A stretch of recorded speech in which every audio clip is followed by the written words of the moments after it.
Lo conozco desde que la dictadura crujía y se iniciaban los excitantes días de la democracia en la Argentina. Él se dedicó a la política.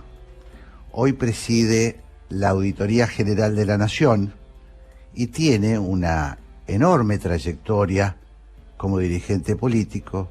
Fue diputado nacional por 4 mandatos, pero además de esto, y además de su larga militancia en la Unión Cívica Radical, él es un académico, un estudioso, y en esa calidad de estudioso, sobre todo de los problemas de la democracia y las particularidades de la democracia en el continente latinoamericano, voy a conversar ahora, para que nos ayude a pensar, con Jesús Rodríguez. Él en Twitter es Jesús UCR. Hola Jesús, ¿cómo estás? Hola Jorge, un gusto saludarte. Y agradezco igualmente. La introducción por demás exagerada. No, para nada, creo que no. Y para completarlo voy a decir, Jesús, que en el año 2011 vos escribiste un libro que se tituló El Caso Chile, y que es un libro que yo recomiendo muchísimo porque anticipa muchas de las cuestiones que hoy nos interesan, sobre todo cómo se construye una democracia, cómo es la transición de una democracia, bueno, y aquella experiencia tan particular y que no tanto nos marcó como la experiencia chilena. Hoy estamos ante un momento de la democracia en América Latina, Jesús, corregime si hace falta, donde tenemos muchas dudas, ¿no? Y te pongo en primer lugar un dato, justamente de Chile, donde la participación en las elecciones presidenciales fue menor al 50%, y en los comicios constituyentes un 31%. Es decir, que si yo no leo mal, el 31% de la población finalmente será quien avale la redacción de la nueva ley de leyes en Chile. ¿Cómo ves vos estos procesos en América Latina? Bueno, tocaste muchos temas, así que voy a tratar de decir algunas cosas que pueden ayudarnos a dar un punto de vista y ordenar nuestra conversación. Decís bien, la democracia en América Latina está pasando por un momento difícil. La democratización de América Latina se inició en los 80, en el 83 cuando llegó a la Argentina y la conquistamos. Se trataba de un país nuestro que era un islote democrático en un océano de autoritarismos y dictaduras. Estábamos rodeados por dictaduras.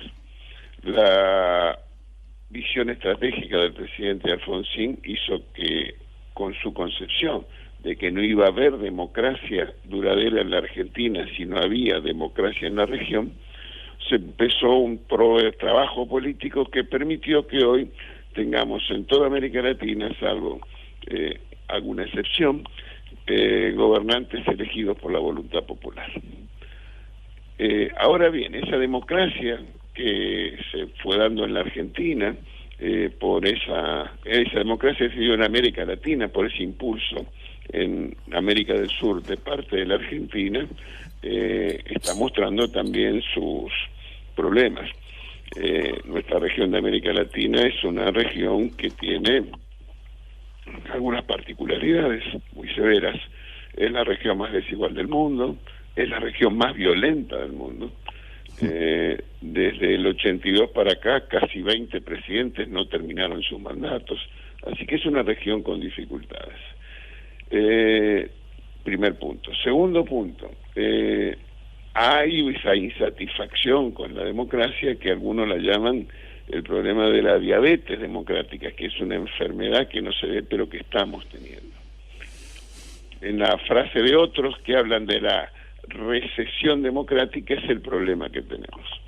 Entonces creo, hay democracia en la región desde hace un tiempo, pero también es una democracia que tiene problemas complejos. Y Chile, y ese es tu punto, tal vez refleja una parte de ellos, porque hay claroscuros. Chile avanzó en muchos planos, pero al mismo tiempo tiene hoy esta discusión política pública y abierta que no sabemos cómo termina.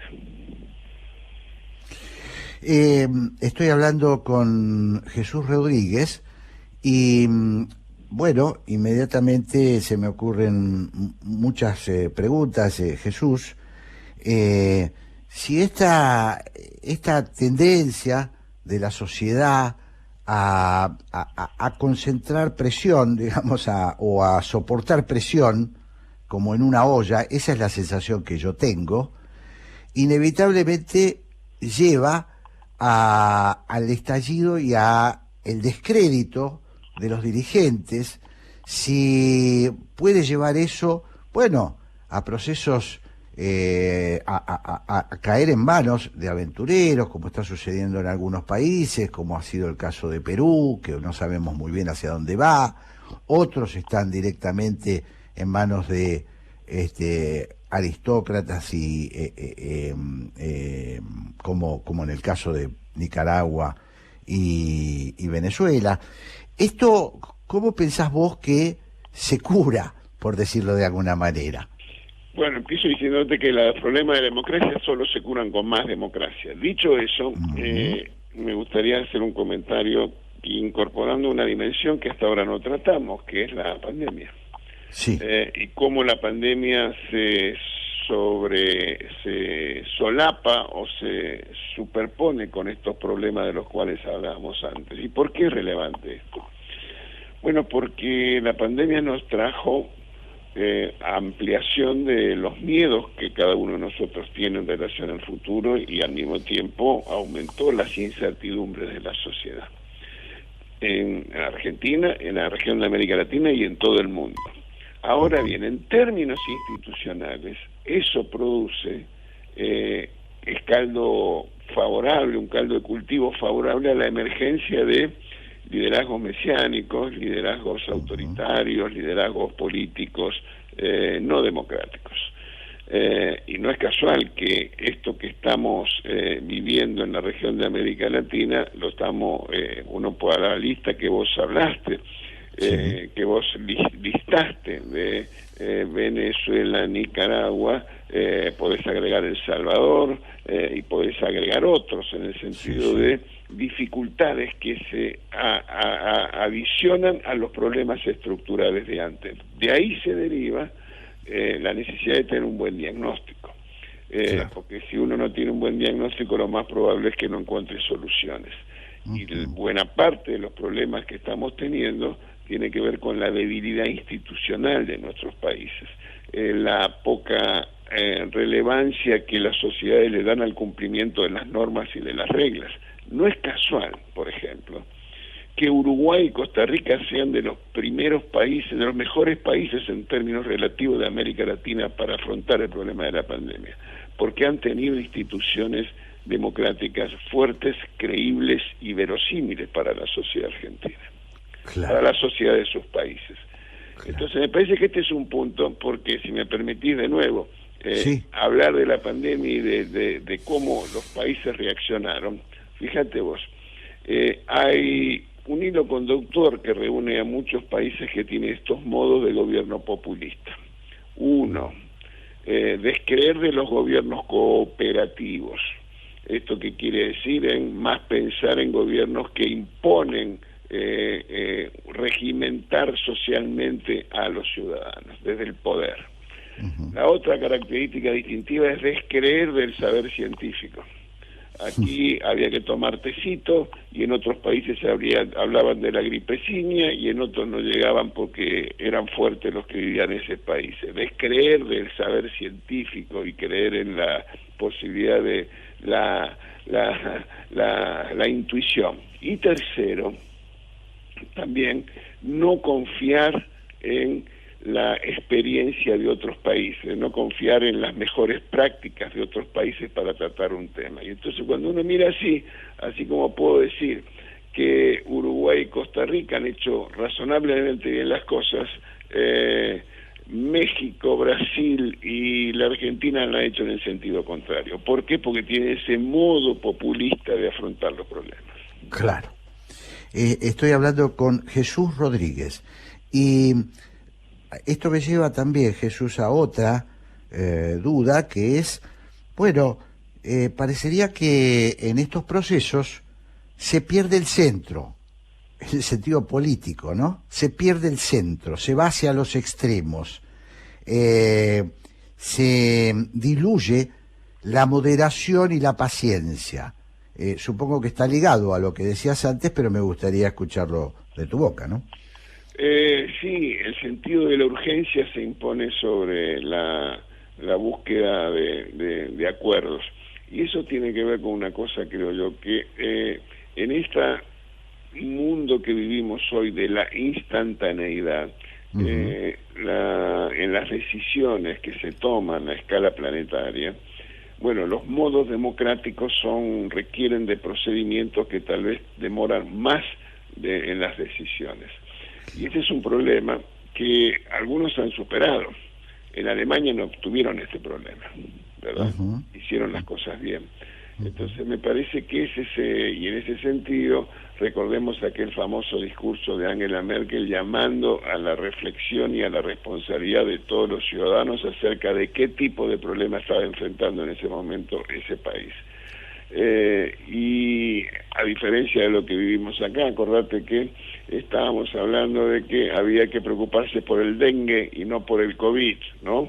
Y escuchamos a dirigentes políticos muy relevantes diciendo que el problema del COVID era a causa del neoliberalismo que gobernaba el mundo. Bueno, ese tipo de cosas, de prejuicios y de ignorancias y de mediocridades contribuyó a que la Argentina sea, desgraciadamente, uno de los países del mundo donde se combina la mayor caída de la actividad económica junto con la mayor tasa de muertos fallecidos por millón de habitantes. Esos son los problemas que tienen la mala gestión pública de los asuntos complejos como es la pandemia.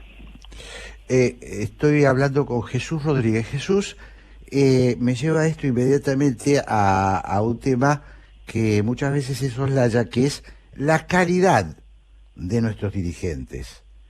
La calidad en todo sentido. Bueno, Ray Morano decía, una buena democracia es una democracia eficiente, ¿no? O la política, digamos, una buena política es la política eficiente. ¿Cómo ves en ese sentido la calidad de nuestra dirigencia? ¿Vamos mejorando? ¿Vamos hacia una balcanización? ¿Cómo lo ves vos? Bueno, creo que primero tengamos presente dos comentarios generales. Uno, cuando hablamos de la dirigencia, sin duda está la dirigencia política, pero también la dirigencia social, la dirigencia empresaria, la dirigencia sindical, la dirigencia comunitaria, y en ese sentido, el segundo comentario general son las dificultades que tienen las generalizaciones. Y hace falta y es imprescindible establecer criterios de rigor al momento de hacer juicios. Pero hechas esas dos aclaraciones, yo podría decirte, porque creo que el debate público en la Argentina es pobre, que el debate público en la Argentina requiere de ser mejorado con calidad, y que tiene que ver con la argumentación, la necesidad de expresar los puntos de vista, de fundamentarlos, de tener una discusión informada, que no sea el resultado de intuiciones y mucho menos que venga de la mano de agresiones. Y yo creo que hay veces que estamos pecando en exceso por estos dos problemas. Claro, cuando vos hablas de generalización, Jesús, me remite a la clase política, ¿no? Es decir, cuando escucho yo la clase política, entiendo que vos te referís a este tipo de cuestiones. Claro, y ni te digo cuando hablan de la casta, me parece una cosa tremenda. Me parece que es muy importante ser riguroso en las definiciones y ser preciso en los adjetivos que se utilizan. Tomo algo que vos dijiste y que me pareció muy interesante, que es no subestimar el conocimiento, pero también en este sentido lo remito a nuestros dirigentes políticos, no subestimar el conocimiento, el estudio, y lo tomo en tu caso porque creo que es una de tus virtudes, ¿no? Bueno, sí, es fundamental, pues sobre todo pensando en el futuro, Jorge. Si hay algo que queda claro, es que la pandemia está llamada a producir cambios sustantivos en muchos aspectos, en las relaciones interpersonales, en las relaciones productivas, en las relaciones internacionales, en las competencias entre los estados, en los organismos multilaterales, etcétera. Entonces, si algo queda claro es que uno no puede pensar las políticas públicas, que es de lo que estamos hablando, con los ojos de lo que era antes, porque eso es absolutamente imposible encontrar soluciones eficaces si lo que tiene es una estructura de pensamiento fundada en una realidad del pasado. Y eso requiere ser analizado, estudiado, conversado, porque nadie tiene la verdad, y entonces es necesario intercambiar estos puntos de vista para generar condiciones de, en este momento tan dramático del mundo, de la región y de la Argentina, reducir incertidumbres, generar condiciones de previsibilidad. Esa debiera ser la principal responsabilidad de los gobiernos, y en ese sentido es, creo, una de las principales dificultades que tenemos. Discúlpame, una cita. Sí. Un señor que fue rector de la Universidad de Buenos Aires en la época gloriosa del reformismo, el profesor Julio Olivera, tal vez el único argentino de profesión economista que pudo haber aspirado a un premio Nobel, decía que la incertidumbre produce consecuencias más nocivas y más perdurables que los propios errores de política económica. Y yo creo que eso se adapta perfectamente a lo que estamos conversando. Muy interesante. Bueno, se nos acaba el tiempo, querido Jesús, así que te agradezco muchísimo que nos hayas ayudado a pensar en el día de hoy. Estoy seguro que además de mi agradecimiento está el agradecimiento de los oyentes cuando reciben este tipo de conversación. Así que te mando un gran abrazo. Al contrario, Jorge, un gran abrazo a vos por tener la oportunidad de tener esta conversación, que también yo digo, no son muchos los programas donde uno puede tener esta conversación tranquila, argumentada y respetuosa entre el periodista y el entrevistado. Gracias. Te mando un gran abrazo.